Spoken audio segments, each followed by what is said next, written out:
बागों में फूल खिलाई उसे बहार कहते हैं, नैया जिससे पार लगे उसे पतवार कहते हैं।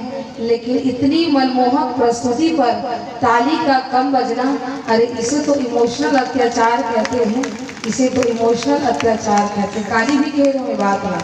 बहुत सुंदर प्रस्तुति और बहुत सुंदर चर्चा कि छत्र मुकुट टाटन तब हते एक ही बार और सबके देखन मही परम मही बड़े मरमो न कोहू जा।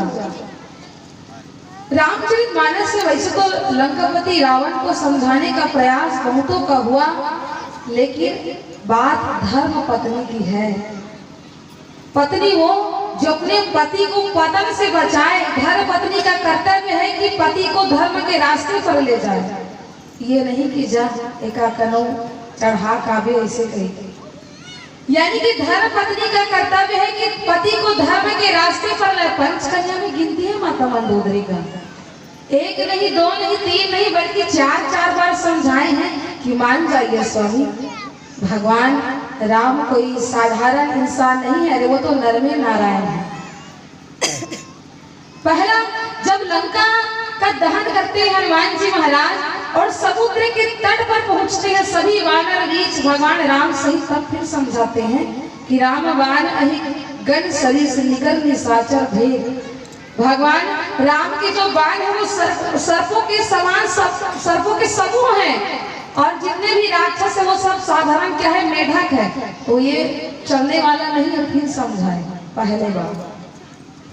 दूसरा, जब सेना सही जब समुद्र के पार गए, पहले तट में थे तब समझाए ना, अब पार चले गए तब समझाए कि राम ही सौंपी जान की नाई कमल प्रणाम और सुत कहूँ राज समर्पी बन जाई भजही रघुनाथ। अब राम जी को सौंप दीजिए माता जानकी को। समुद्र के पार आ गए, 100 योजन समुद्र, सुरसा सिंह मैनार पर्वत को, वो तो साधारण थे, लेकिन सभी समुद्र के पार आ गए हैं स्वामी। राम जी को जानकी को सौंप दीजिए, वरना अर्थ का अनर्थ न हो जाएगा। ये दूसरा प्रयास। तीसरा, आज छत्र मुकुट टाटन तब हते एक ही बाण और सबके देखत वहीं परे मरमु न कहू जान।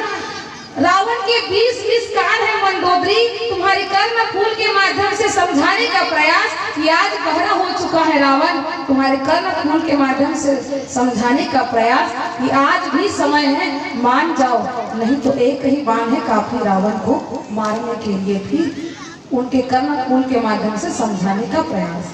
अंतिम प्रयास एक भी रहते हैं कि जब अंगद जी महाराज आते हैं ना कि भूमि न छाड़त कपि चरण, देखा त्रिकुमदभाग, जब अंगद जी महाराज सभा में आते हैं और जब उनके चरण को कोई उठा नहीं पाते, तब फिर समझाते कि सांझ जानी 10 कंधर भवन गयो बिलकाई। फिर भी समझाते हैं कि स्वामी लक्ष्मण जी की एक रेखा को तो आप कुछ नहीं कर सके। अंगद वो दूत है ना, साधारण से दूत है, अंगद जी महाराज के पैर को भी कोई उठा नहीं सके, चरण को नहीं उठा सके, लक्ष्मण जी की रेखा को खींचे तो उनको भी कुछ नहीं कर सके, ये तो भगवान राम है।